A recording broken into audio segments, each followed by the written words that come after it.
Hello, my name is Dante Pratt, Kaelyn Moore. and we're going to discuss an article concerning the ideology of the New Negro. Yes. So, the New Negro is approximately between the times of 1800. 1800 to 1920s. And I guess we should start by going over the Old Negro first. The Old Negro is a black person or individual that was in a situation where they were dealing with the Oppressive nature of the country, United States, and they didn't really have control over like what they was doing. They had go out there.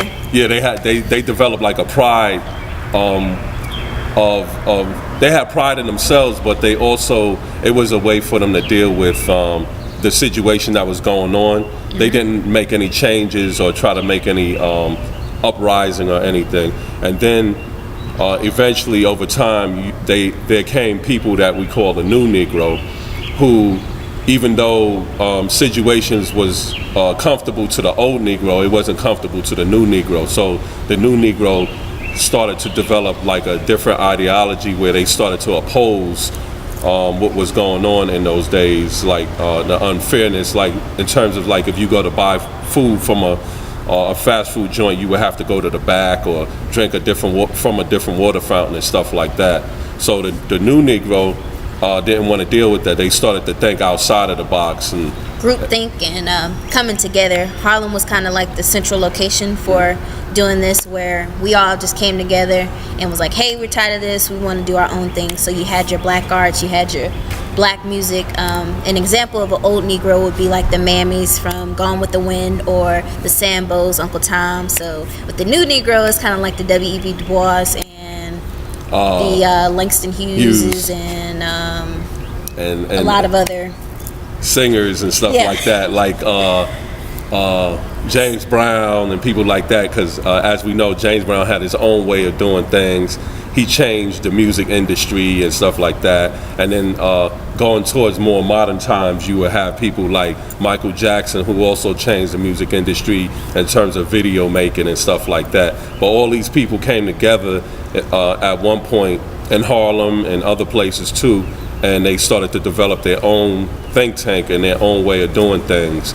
And what gave them strength also was that there were people from outside the culture who also believed in them and wanted to fight for the same purposes. So they got together with people that were like-minded outside of the race, other than blacks also. So I guess a question we should ponder now is, how is the New Negro applied in today's terms?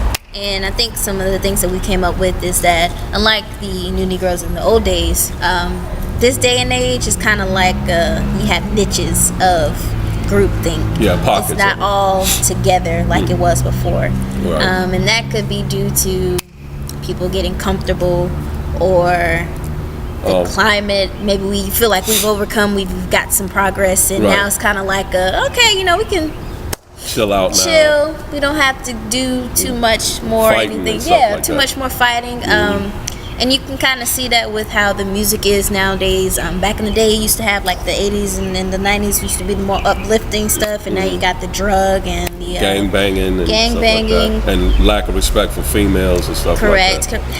Yeah, respect the queens, man. Respect the queens. But it's a little bit more challenging because we have a little bit more freedom versus back in the day. We had laws against us where we couldn't do this, so we had to band together to survive, and we had to distribute our money into our own circles. So now we kind of have a freedom where we can just go to anybody else's store. We don't have to support black businesses. You don't have to go to black salons. You don't have to go and start your own companies. You can give your money to whoever. And so that's kind of the route we took for the New Negro. And then we had also one more question for you to ponder on. Who do you identify with? Do you identify with being a New Negro, or are you somebody else outside of being a New Negro? And that's it. Thanks.